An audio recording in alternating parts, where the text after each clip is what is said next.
नमस्कार दोस्तों। दानवीर कर्ण दान की एक छोटी सी कहानी आज आपको सुना रहा हूँ। कर्ण अपने लता मंडप में खड़ा खड़ा जप कर रहा था। ऊपर आकाश में सूर्य नारायण खूब तप कर रहे थे। नौकर ने आकर कहा, महाराज, दरवाजे पर एक ब्राह्मण आकर खड़ा है, वह अंदर आना चाहता है। कर्ण के मुंह पर आनंद की एक रेखा झलक उठी। उसके शरीर में नया जोर आ गया। कहा, जाओ, उन महात्मा को अंदर लेकर आओ। थोड़ी देर में कर्ण के आसन के पास एक ब्राह्मण आकर खड़ा हो गया। उसका कद छोटा था, आंखों में चपलता थी, कंधे पर जनेऊ था, गले में रुद्राक्ष की माला थी और हाथ में कमंडल था। पधारिए महाराज। ब्राह्मण कहता है, कर्ण। कर्ण कहते हैं, महाराज, क्या आज्ञा है? आप जरा सामने आइए ताकि मैं आपका दर्शन तो कर सकूं। ब्राह्मण कहते हैं, राजन, सन्मुख तो फिर आऊंगा, पहले तू यह वचन दे कि जो मैं मांगूंगा वह तू मुझे देगा। कर्ण कहते हैं, महाराज, आप नहीं जानते हैं कि मैं मध्याह्न तक जप करता हूं। इस बीच कोई भी ब्राह्मण आकर मुझसे जिस चीज की मांग करता है वह मैं अवश्य पूर्ण करता हूं। ब्राह्मण देव कहते हैं, मैंने तेरे विषय में ऐसा बहुत कुछ सुना है, इसीलिए तो मैं बहुत दूर से आ रहा हूँ।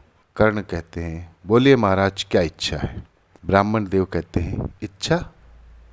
यो देखो तो कुछ नहीं, बिल्कुल जरा सी है। फिर भी मुझे भय है, शायद मेरी इच्छा पूरी न हो।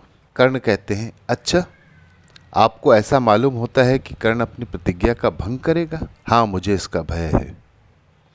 तो फिर आप कर्ण को पहचानते नहीं हैं। सुनिए, जिस दिन कर्ण का वचन मिथ्या होगा उस दिन सूर्य पश्चिम में उगेगा। आप मांगिए। मांगू? पर अब मेरे मन में ऐसा आता है कि मैं वापस चला जाऊं, तुम सुख से रहो।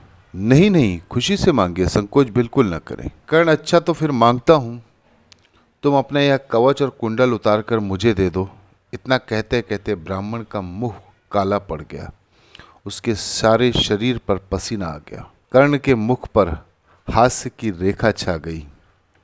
उसके रोमांच खड़े हो गए और वह अपने शरीर पर से वह कवच और कुंडल उखाड़ने लगा, ज्यों जैसे सर्प को केचुली उतारने में कितनी देर लगती है। सारा शरीर छिल गया, खून की धारा बहने लगी। आकाश में सूर्य नारायण एक काले से बादल की आड़ में छिप गए। मंडप के पक्षीगण कलरव करने लगे। लताओं ने पुष्पों की वृष्टि की और देखते देखते कवच और कुंडल ब्राह्मण के हाथ में आ गए। कर्ण ने कहा, लीजिए महाराज, यह कवच और कुंडल। अब तो आप सामने आइए, बगल में क्यों खड़े हैं? ब्राह्मण देव कहते हैं, मेरी तबीयत इस समय ठीक नहीं है, इसलिए अब इन्हें लेकर मुझे जाने दो। अब मुझे तुम्हारे सामने नहीं आना। ब्राह्मण ने विदा ली। कर्ण उसको जाते हुए देखता रहा। वह ब्राह्मण थोड़ी ही दूर गया था कि फिर रुक गया और नीची गर्दन किए चुपचाप कर्ण के सामने देखने लगा। कर्ण ने कहा, महाराज, खड़े क्यों रह गए? और कोई दूसरी इच्छा है? कर्ण के इस प्रश्न पर महाराज ने कहा, यह दरवाजा बंद है।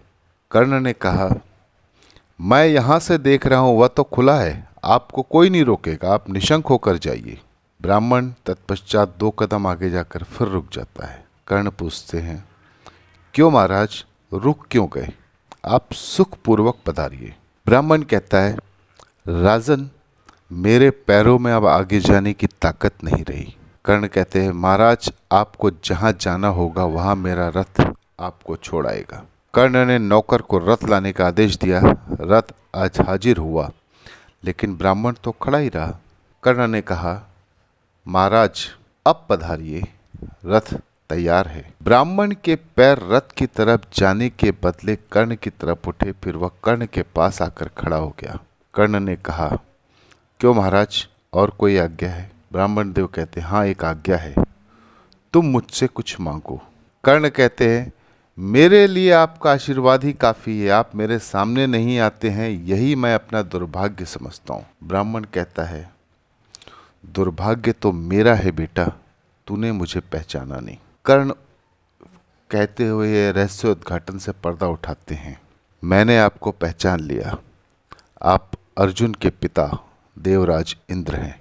ब्राह्मण कहता है, कर्ण तूने तो गजब कर दिया, मैं इंद्र हूँ यह तुझे कैसे मालूम हुआ? कर्ण कहते हैं, यह आप जानते ही हैं, जिस प्रकार आप अर्जुन के पिता है उसी प्रकार सूर्य नारायण मेरे पिता हैं।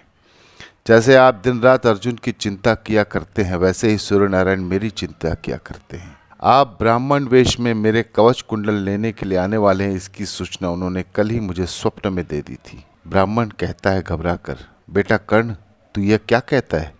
मैं इंद्र हूँ यह भी तू जानता था, यह मैं अर्जुन के लिए ले जाता हूँ यह भी तू जानता था? कर्ण कहता है, यह सब सूर्य भगवान ने मुझे बता दिया था। ब्राह्मण देव कहता है, फिर भी तूने यह सब मुझे क्यों दे दिया?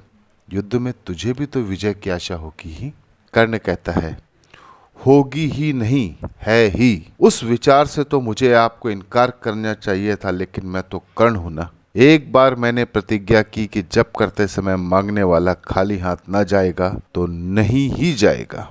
ब्राह्मण कहते हैं, सूर्य नारायण ने तो तुझे ऐसा करने से मना तो किया ही होगा।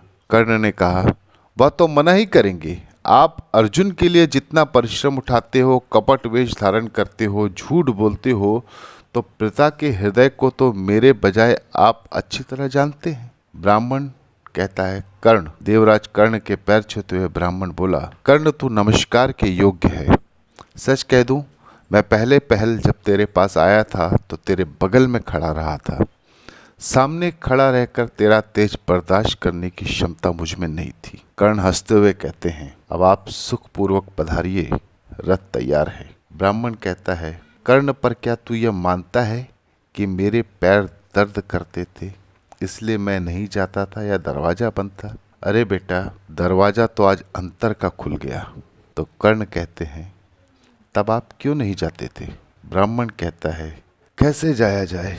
ये कवच और कुंडल उतरवाने के बाद मेरे दिल में कितना भारी बोझ हो गया है, इसकी तुझे क्या खबर हो? दूसरे का सारा जीवन मांग लेकर चल निकलना कितना कठिन हो जाता है। यह अगर अनुभव करना हो तो मेरे दिल के अंदर प्रवेश करके देख कि दैत्यों को मारने वाला इंद्र आज एक भी कदम आगे नहीं बढ़ा सकता। कर्ण कहते हैं, देवराज मुझसे शर्माइए मत। इंद्र कहते हैं, कर्ण एक बात पूछूं? जी जरूर पूछिए। कवच और कुंडल उतारते समय तेरे मन में जरा भी संकोच हुआ था या नहीं? फिर कर्ण जो कहते हैं, संकोच कैसा? और संकोच हो भी तो आपको होना चाहिए, मुझे क्यों? मैंने तो सूर्य नारायण को तभी कह दिया था कि इंद्र जैसे देवता ब्राह्मण का रूप धारण कर मेरे घर मांगने आवे, या तो मेरा अभाग्य होगा। तब इंद्र कहते हैं, कर्ण तेरे ये वचन सुनता हूं तो मेरे सारे शरीर में एक जलन सी होती है। तुझे नहीं लगता इन कवच और कुंडलों के चले जाने से फिर तो अर्जुन के सामने नहीं टिक सकेगा? इस विचार से भी तूने इनकार नहीं किया? तब कर्ण कहते हैं, यूं समझ लो कि अर्जुन से तो मैंने आज ही लड़ाई लड़ ली और अर्जुन की उसमें हार हुई है। जहां देवराज इंद्र को अर्जुन को विजय दिलाने के लिए मेरे जैसों से कवच और कुंडलों की भीख मांगनी पड़े, यह अर्जुन का पराजय नहीं तो और क्या है? भले ही फिर दृश्य संग्राम में अर्जुन का शरीर मेरे बजाय ज्यादा टिके। आप सुखपूर्वक पधारिए। अर्जुन से कहिएगा, यह तेरे लिए विजय ले आया हूं। अब कर्ण का देह अभेद नहीं रहा, इसीलिए तेरे बाण उस पर अपना काम करेंगे। ब्राह्मण देव कहते हैं, कर्ण मेरी एक बात सुनेगा? कर्ण कहते हैं, आज्ञा कीजिए। ब्राह्मण कहते हैं, आज्ञा वाज्ञा को तो जाने दे, मुझसे तो कुछ मांग बेटा। कर्ण कहते हैं, बस मैं तो आपके आशीर्वाद चाहता हूँ। ब्राह्मण कहते हैं, नहीं, इसके अलावा और कुछ मांग। कर्ण कहते हैं, आपके पास से और कुछ मांगने की इच्छा ही नहीं होती। ब्राह्मण देव कहते हैं, लेकिन जब तक तू मांगेगा नहीं मुझसे यहाँ से जाया नहीं जाएगा। न जाने कौन मुझे यहाँ रोक रहा है, मुझसे एक कदम भी आगे नहीं बढ़ा जाता। मेरे दिल में न जाने क्या हो रहा है, तू कुछ मांग। कर्ण कहते हैं, अगर ऐसा हो तो आप जो देना चाहे वह दे दीजिए। ब्राह्मण देव कहते हैं, नहीं, यूं नहीं, तू खुद मांग तो ही मुझे शांति मिलेगी। कर्ण कहते हैं, तो सूर्य नारायण ने जो सुझाया वही मांगू। आपके पास जो अमोघ शक्ति है वह मुझे दीजिए। ब्राह्मण कहते हैं, कर्ण ठीक याद दिलाया, ले ये मेरी अमोघ शक्ति, तूने उचित वस्तु मांगी है। इस अमोघ शक्ति का एक ऐसा नियम है कि जिस पर इसका प्रयोग करेगा वह मनुष्य तो मरेगा ही, फिर वह चाहे जो भी हो, लेकिन इसका प्रयोग तू एक बार ही कर सकेगा। यह कहकर इंद्र ने कर्ण को अमोघ शक्ति दी थी। ब्राह्मण देव कहता है, बेटा अब इन कवच और कुंडलों का भार कुछ हल्का हुआ, अब मैं जा सकूंगा। मैंने तेरे कवच और कुंडल उतारे, यह विचार भी अभी तक मुझे चुभ रहा है, लेकिन मैं उसके बदले में कुछ दे सका हूँ, इससे मुझे यह शांति मिली है। इस अमोघ शक्ति का प्रयोग तो अर्जुन पर भी कर सकता है, किसी भी एक व्यक्ति पर, और केवल एक बार इसका प्रयोग करना। तो अब जाता हूँ, परमात्मा तेरा कल्याण करे। इंद्र कर्ण के कवच कुंडल लेकर अपने लोक में गए और कर्ण अमोघ शक्ति लेकर अपने महल में गया। नमस्कार।